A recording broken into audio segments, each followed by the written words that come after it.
still massive. Yet it leaves many wondering, can a 15-meter python ever truly roam the earth?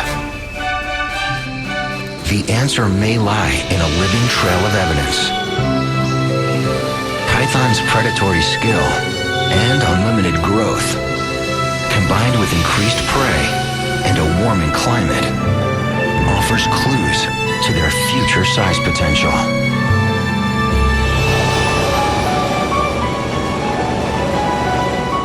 Florida, the Everglades, here in the warm, wet habitat of the United States' largest subtropical wilderness lives one of the planet's most massive snakes, Burmese pythons. They're native to Asia. In the Everglades, they're invasive and they're multiplying. It's estimated up to 150,000 invasive Burmese pythons are already thriving here, breeding and hunting native species, growing bigger with each meal. It's really a great environment. It's almost the perfect situation for a big snake to grow. They have plenty of prey, and they're being very successful with the absence of predators. You may actually see them getting to sizes larger than is common for a Burmese python today.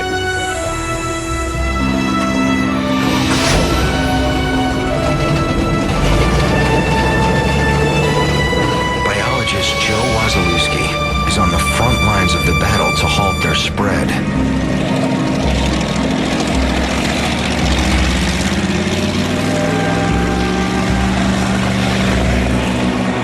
His mission?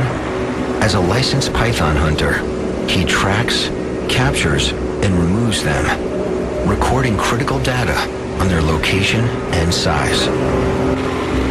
Today, with the help of Johnny Tigertail, a member of the local Miccosukee Indian tribe and a park wildlife expert, Joe's heading out to search known Burmese python hideouts. Joe's largest catches have stretched over 3.5 meters.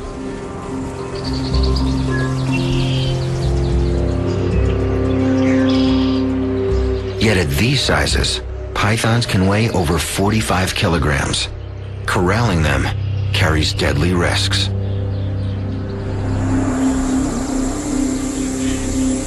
When you see a wild python out in the Everglades, you better bring your A game, because that snake is going to want to eat you alive. That snake is going to bite. That snake is going to bite for any body part it could reach.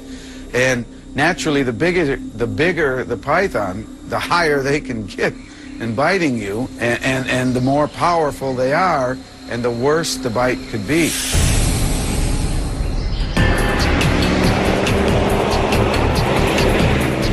Joe and Johnny scour clusters of trees known as hammocks. These hammocks were once safe havens for native species. The safe havens have become python hunting grounds.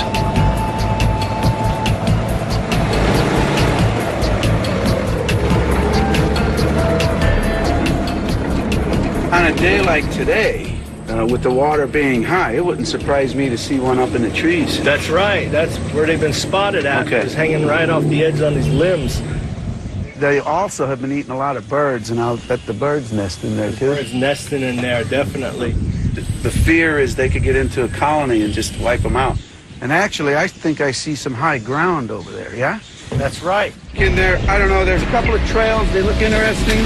Take a look at. On the hunt for hidden pythons, Joe enters the water, risking an alligator snapping jaws or a python strike. Something just went in here. The further in he wades, the harder it is to get out in a hurry. Right here. Could have been a snake.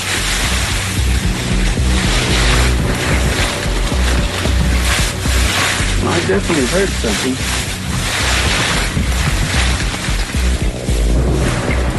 The vegetation's too thick to push further.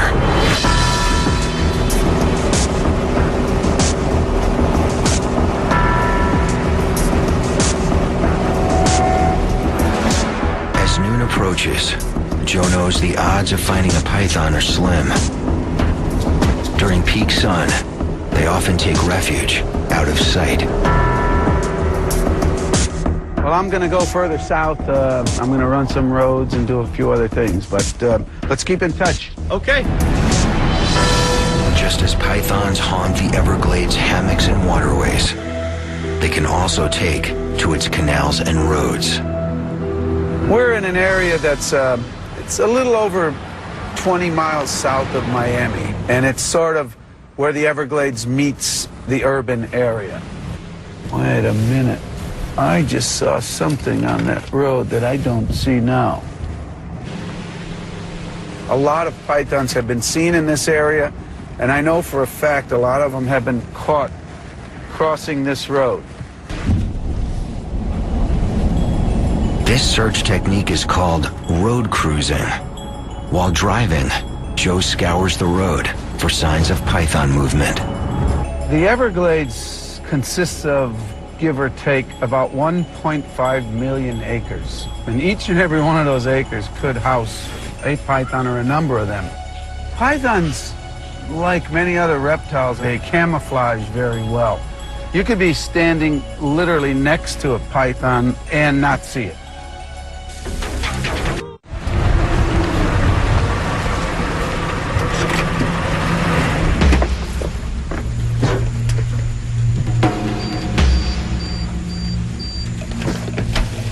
Joe pulls over and scans the roadside.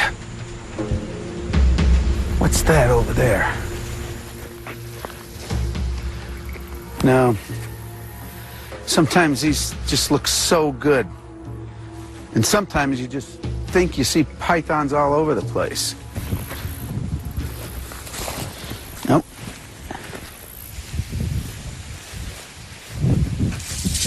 There's one!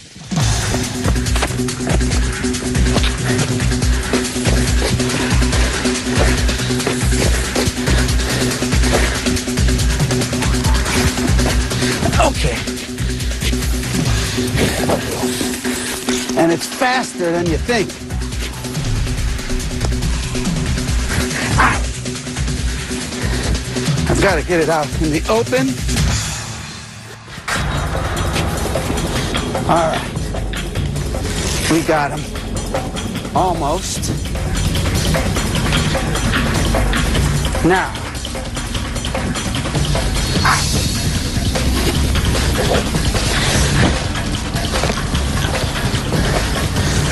Whew! Come on, baby. There we go. I got him. Wow. I need a breath. Hold on a minute. I'm all excited. It's not every day you catch about an 8-9 foot python on the road. So they have 4 rows of teeth on the top, 2 on the bottom. The teeth are curved inward, and if he were to get a hold of you, let me tell you, it would hurt. It got a little piece of my jeans. It didn't get my leg, I don't think, this time. So I'm lucky. And believe me, those little teeth are razor sharp, and they're going to cut right into your flesh right quick. It is not fun to be bitten by one of these snakes.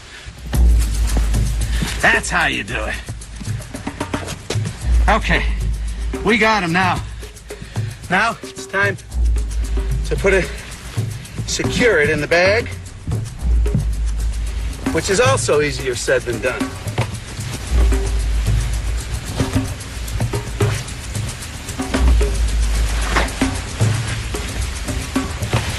This is the best, most humane way to transport reptiles. They could breathe in and out with no problem. It's dark, so it's less stressful for snakes to be in these sacks. So, one python down.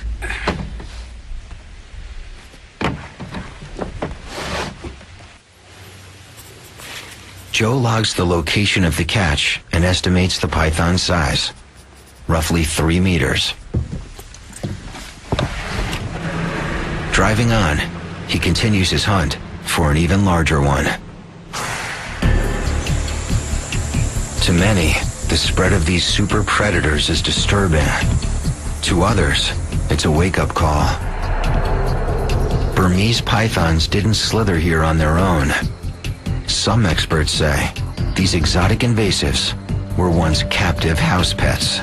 Burmese pythons became really popular probably in the 90s because there was these genetic mutations. There was albinos, and then now they're green in color, and some of them don't have pattern, and people like to breed them for all of these different color morphs.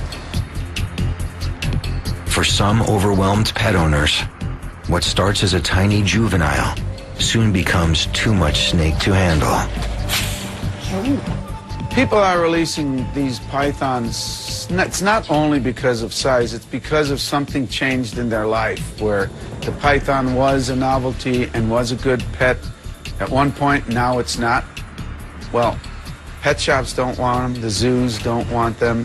It's not fair for the snake or the environment, or the people.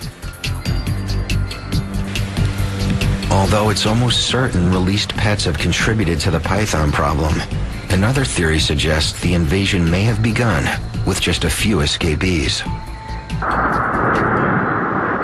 In late August 1992, Hurricane Andrew blasted across South Florida. Category 5 winds destroyed several animal breeding centers. Countless exotic species escaped, including Burmese pythons. Once turned loose, they quickly turn feral and head out on the hunt for food. Most stalk the Everglades, feasting on wild species, but some may be living near residential areas, close enough to hunt the suburbs' most vulnerable prey. They have been known to take domestic animals, dogs, cats, chickens, those sort of animals, so there's a more readily available prey for them in those areas. It's rare, but sometimes pythons also take humans. In July 2009, in Oxford, Florida, one tragic attack reveals even a pet python's powerful instinct to feed. Inside this modest suburban home, as a 2-year-old child sleeps, the family's Burmese python escapes from its cage. The 2.5-meter snake slithers into the baby's crib, wrapping its body around her. It suffocates the young girl to death. Okay, and what's the problem? Tell me exactly what happened. Our snake, we have a Burmese python, and she's about 12 foot long. She got out of the cage last night and got into the baby's crib and strangled her to death.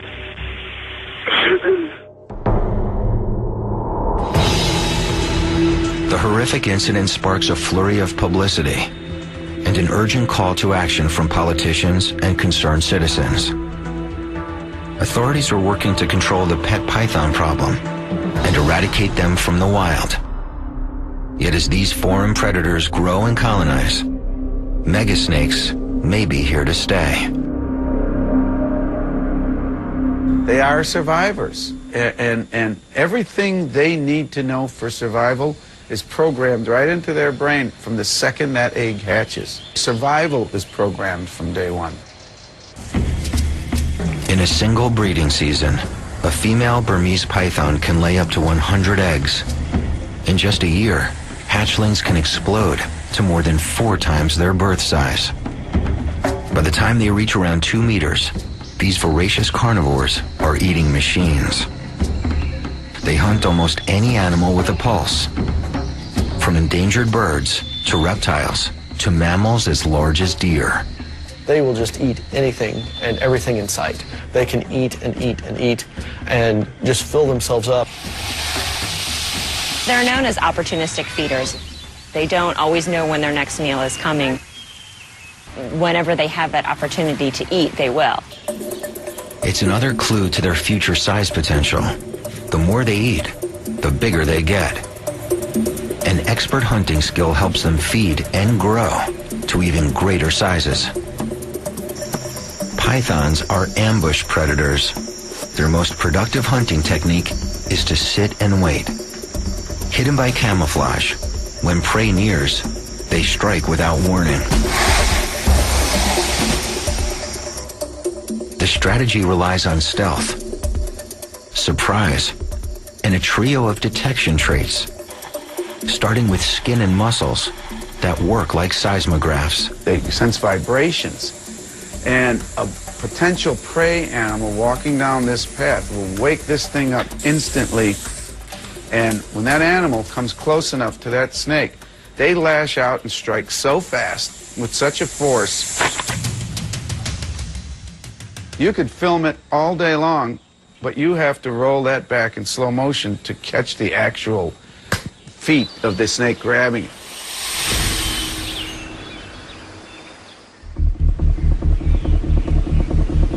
And to hone their hunt even further, a python has two lethal tools built into its head. First, facial nerve centers, called pit organs, register heat waves. By detecting thermal hotspots, a python can zero in on warm-blooded prey. And its second weapon offers even more acute, fatal radar.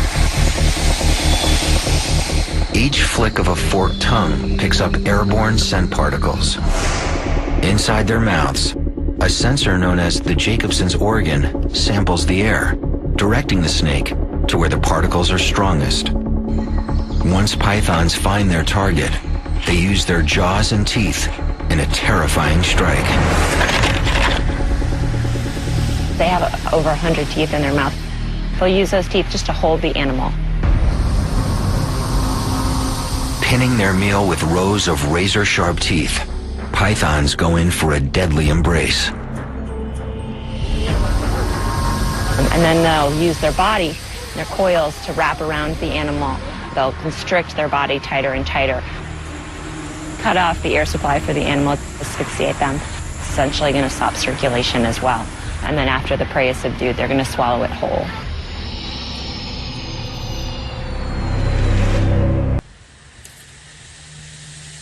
The odds of a python attacking a human are slim.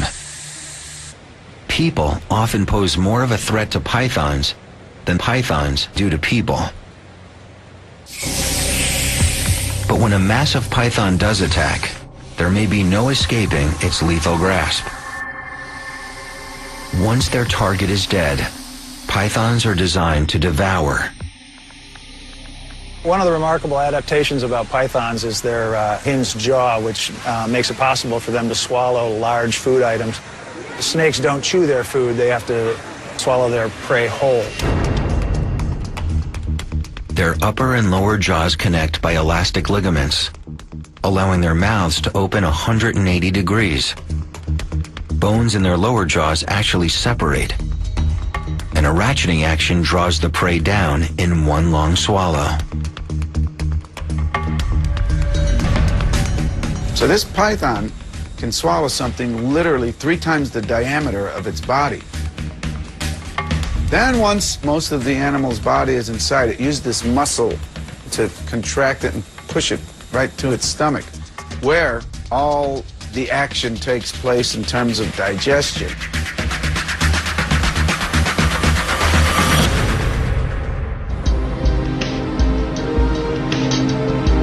When they feed, pythons leave behind no trace of their kill. They can ingest 100% or more of their body mass, digesting everything but hair and feathers, growing larger with every meal.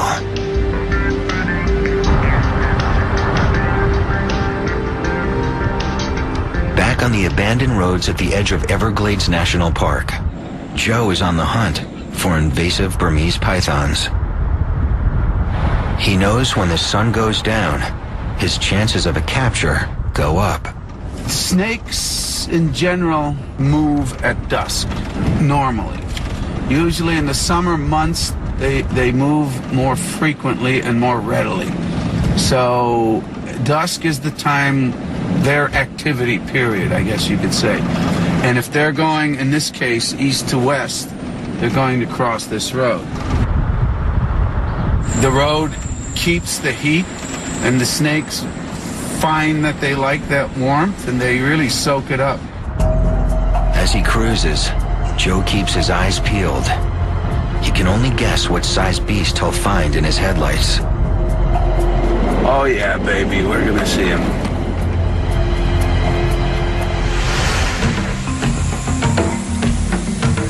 Most creatures, including humans, eventually stop growing. But pythons can keep growing as long as they live. There are several species that don't seem to have a maximum size. And if the individual of that species is lucky enough to live long enough, they just continue to grow until they die.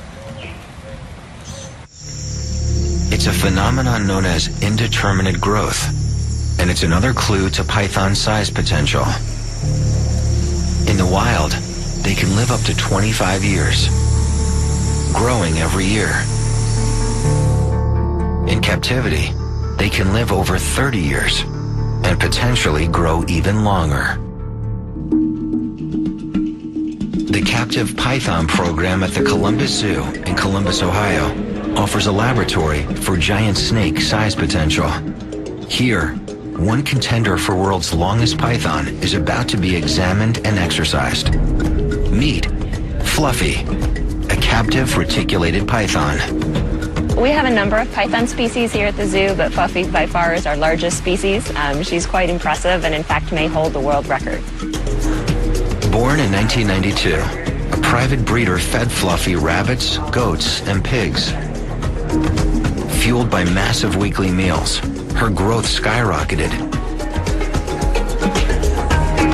By the time she was 10, she was as long as a truck and as thick as a telephone pole.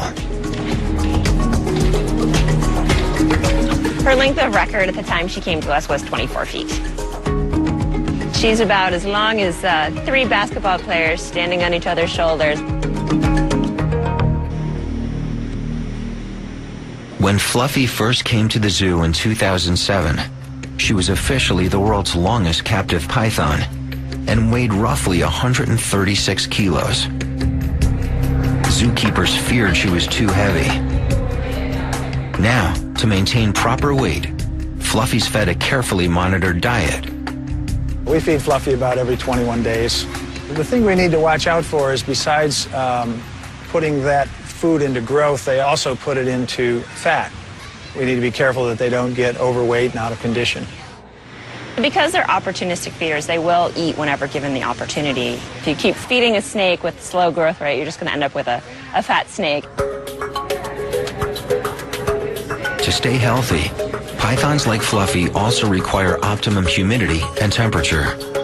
In a captive situation, it's important to give them a gradient anywhere from the high 70s into the 90s.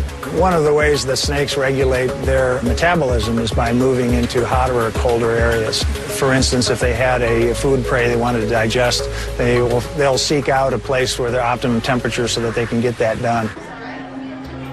When it comes time to feed powerful constrictors like pythons, zoo staff is always cautious. One way they stay safe is by working with pythons' natural intelligence. Pythons are very intelligent animals. They do recognize individual keepers. They know and will respond differently to different keepers. We do have feeding cues that we do for different purposes when we're working with Fluffy. If we're going to be cleaning her exhibit, changing her water, her pool, that sort of thing, we try to do those mainly in the morning. She's used to those activities occurring at a certain time of day. And then, in the afternoon is generally when we try to feed her. Yet even with a python's intelligence, there's always the potential for a surprise strike. We are very aware of the fact that she's not a pet, she's not a domestic animal, she's still a wild animal. So we always have a great amount of respect when we're dealing with her. We have to be very deliberate and slow in our movements and our motions with her. Failing to take proper precautions can be deadly. In 1997, at Serpent Safari in Gurnee, Illinois, reptile zoo owner Lou Dodano enters a 7-meter-long python's cage. Trying to replace a light bulb, it nearly cost him his life. The large predator strikes, clamping onto his leg and coiling around his torso. The crushing pressure stops Lou's heart. Just in time, his colleague and an emergency medical team pull Lou free, and resuscitate him.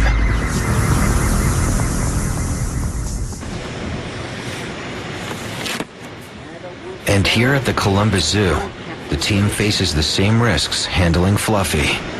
We have a minimum of two keepers that work with her at any given time.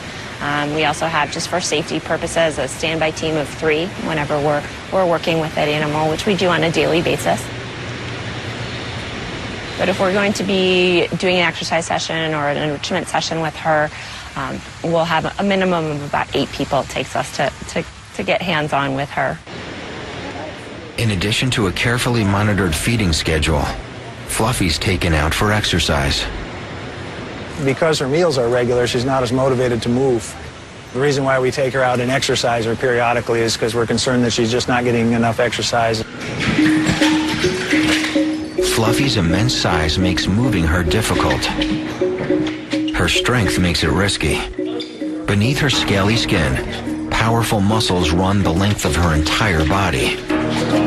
As you're holding her, you can feel all of those muscles in her body. Those muscles push against us as we're holding her, and you can feel her muscles move from one side of her body to the other as she's trying to do that serpentine motion. Her muscles are very strong and can easily move us about while we're carrying her.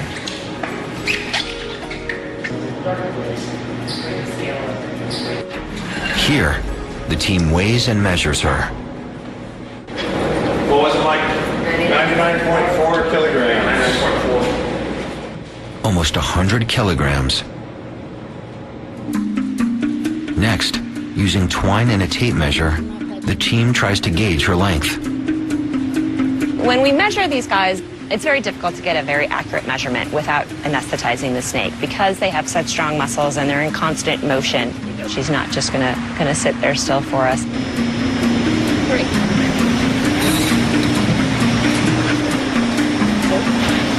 She was measured today 20 feet 1 inches long. Before letting her loose, Dr. Barry gives Fluffy her annual physical exam. Most of the time, hopefully, a health check is just a visit to give a once-over to the animal and just make sure that we're not seeing any signs of disease, that the eyes are normal. Just sort of feel down the animal to see if we can detect anything, any abnormal bumps, the quality of the skin, etc. Good shape.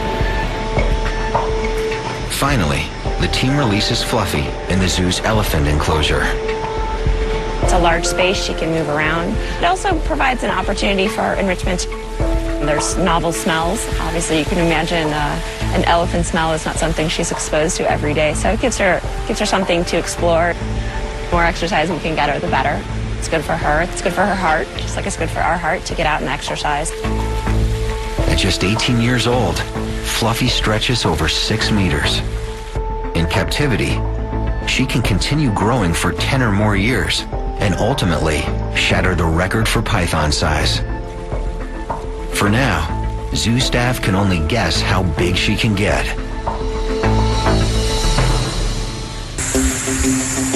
While increased availability of prey, superior hunting skill, and indeterminate growth help pythons feed and grow larger, a truly essential key to their size potential is a hospitable habitat, and it starts with temperature.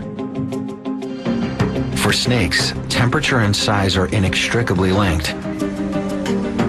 Cold-blooded animals, known as ectotherms, depend on external heat to hunt, feed, and stay alive.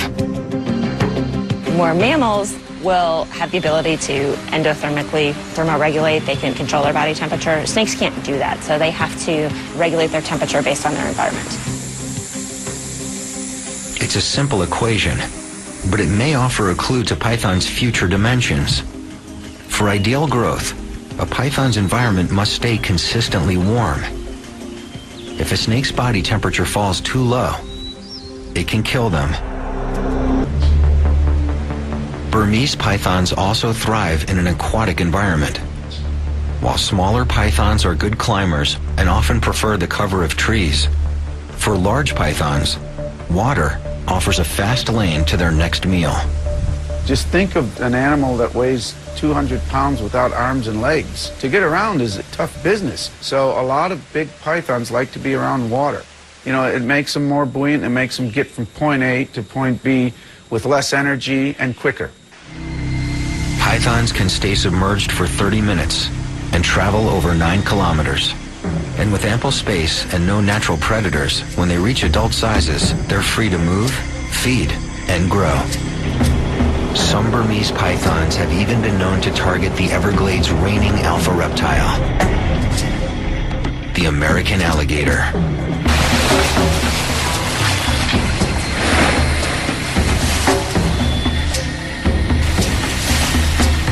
As this footage reveals, gators may be the only beast big enough to fight off a python strike.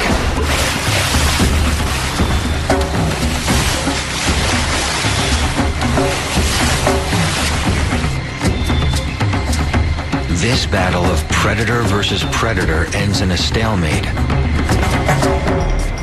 But sometimes pythons win. In this notorious photograph taken in 2005, a near 4-meter Burmese python bit off more gator than it could chew. Whether invasive pythons and native alligators can coexist as top predators remains to be seen.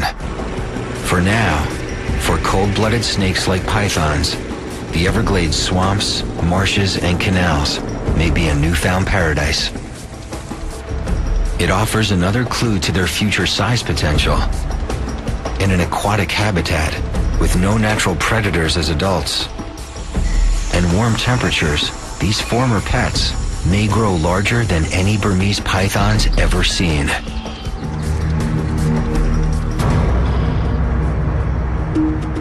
If you would have told me even 10 years ago that, yeah, I'm going to take you out searching for pythons, road cruising, I would have thought you were crazy. And here I am, you know, believe me, to see a 12-foot snake stretch across this road is just the most amazing thing you're ever going to see. And one night on the Tamiami Trail, I caught 100 snakes in one night. I'm starting to see stuff.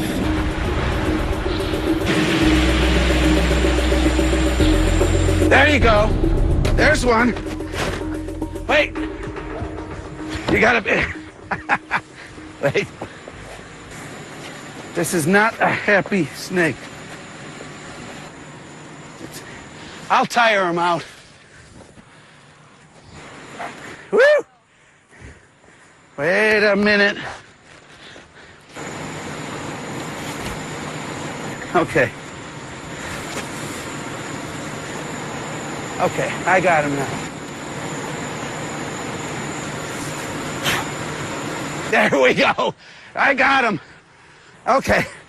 That's about 7 or 8 feet long. Wait. Okay. Woo!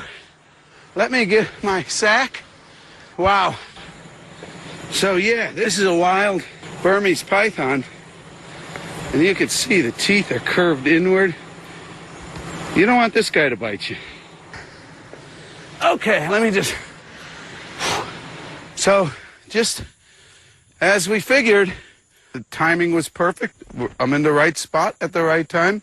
Snake was there. Next, I have to take a GPS reading of the location for our records. Every python we catch, we get a we get the GPS coordinates, and we're sort of mapping where each and every one was captured.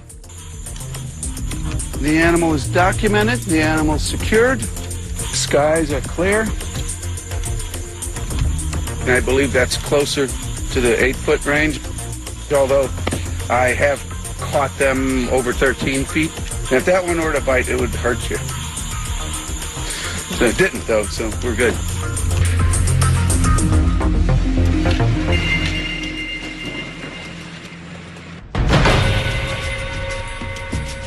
More than 100 years ago, Amazon explorer Percy Fawcett described an encounter with an unknown snake species.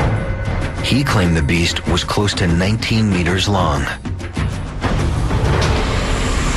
Modern stories persist of monster-sized snake giants, yet without evidence, the tales have remained the stuff of legend.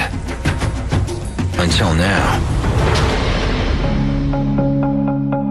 2009, news reports reveal in a coal mine in Cerrejón, Colombia, an international team of scientists dig up a cache of giant fossils no one has ever seen. The prehistoric remains belong to the most massive snake ever to roam the earth. They name it Titanoboa.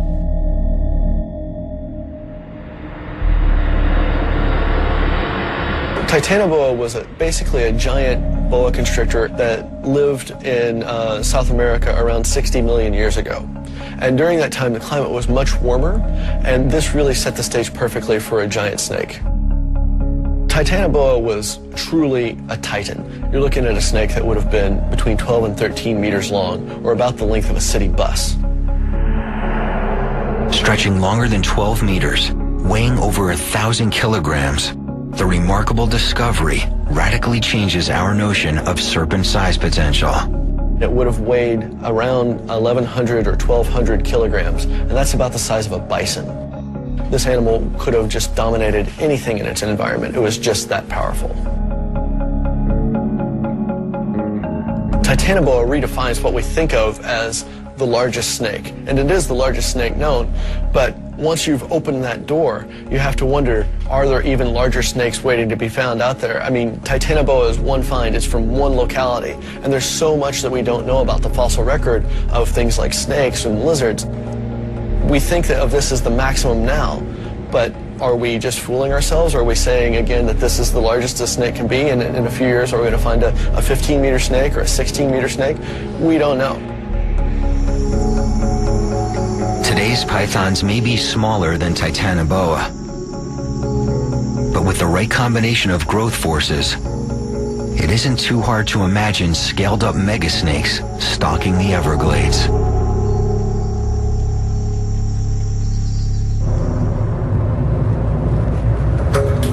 I'm in Gainesville, Florida, where the University of Florida and the Florida State Museum is located. And at the Florida State Museum is where these pythons wind up once they're euthanized. In the field, we just collect some basic biometric data, some lengths and weights. In Gainesville, all the real work will be done.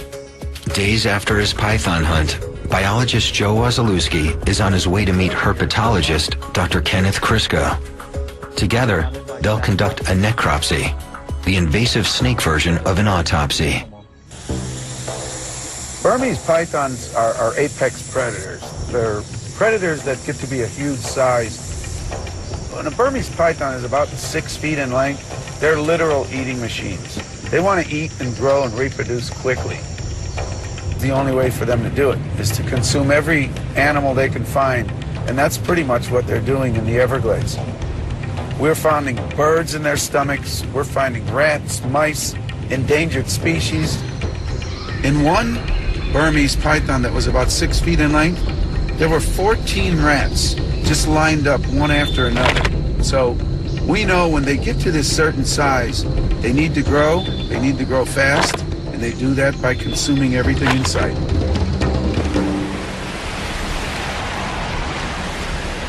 By examining and dissecting one of his captured pythons in the lab, Joe can investigate what it's been eating and how it may be growing. How you doing, man? Hi, nice to see you. Good. There's my cat. Hi, guys. Hey, good python.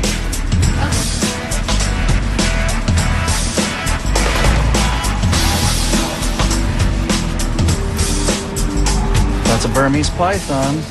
Beautiful snake. It's not bad at all. No. Helped by Dr. Crisco's lab assistant, the team lays out the python.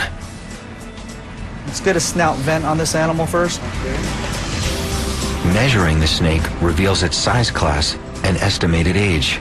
So we have 220 centimeters snout vent length. It's about approximately a little over 7 feet. And how big is the tail? So it's about 33 centimeters for the tail. So it's another foot. So it's a little over 8 feet total length. Nice little snake. This 2.4-meter specimen is a subadult. just old enough and big enough to be reproductive.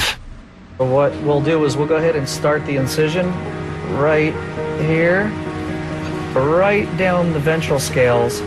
And what we're going to do here is we're going to open it up and we're going to look at and examine its diet contents. For a Burmese python to grow from hatchling all the way through, adulthood into as large as it can get, it would have to consume probably hundreds, if not thousands, of individual prey items. So we got a lot of fat bodies right here for a nice small subadult animal. It's pretty healthy. Here's the liver right here. And then underneath that is the spongy material, which is the lung. And then, of course, this is surrounded by hundreds of fat bodies.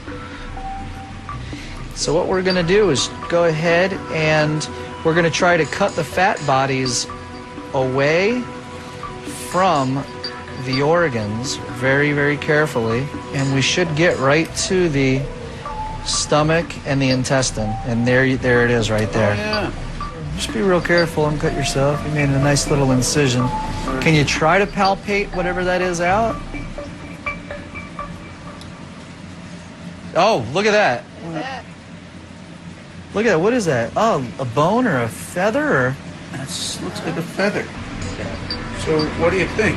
Look at it. Knowing where the python came from inside Everglades National Park, it's likely a wading bird, and of course, all wading birds are protected species. Impacting the Yeah, absolutely. And you think about how many animals a snake this large has to consume just to reach this size. Really bad news.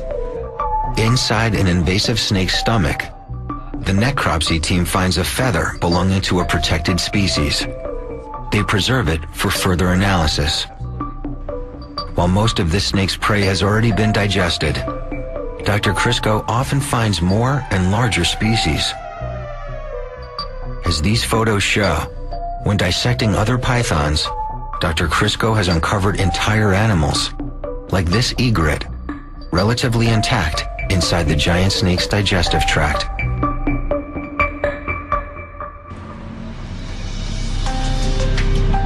This time, once identified, the recovered feather will provide information about what the invasive snakes are eating and how they may be growing. It's more critical data to help authorities gauge the Burmese python threat and combat the invasion. The more scientists study these amazing predators and prehistoric giants like Titanoboa, the more clues they uncover to the ultimate snake size potential. If supersized constrictors once roamed the earth, can a future snake giant someday return? How big can it get?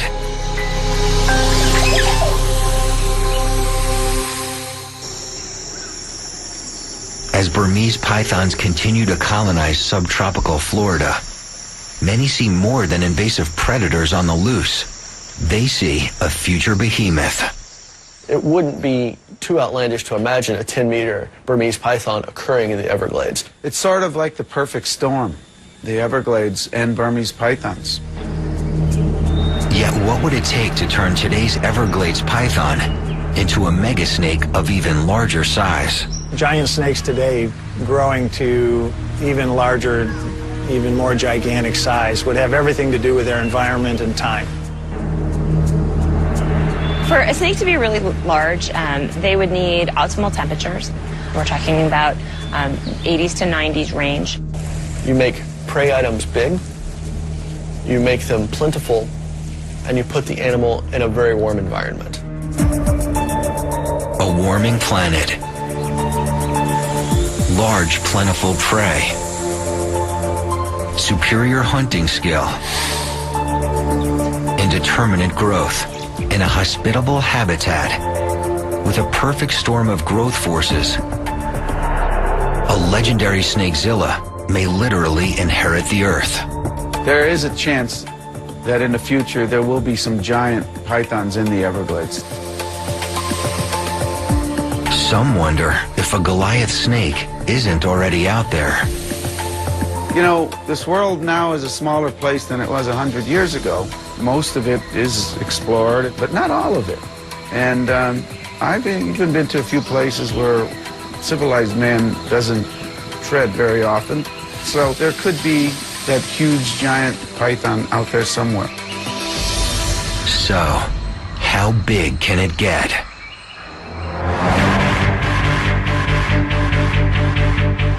Growing about the size of their ancient Titanoboa relatives, this is what a future python might look like. A slithering beast as long as a school bus, stretching close to 13 meters and weighing over 1,100 kilos. With a back rising to hip height, a body wider than a doorway,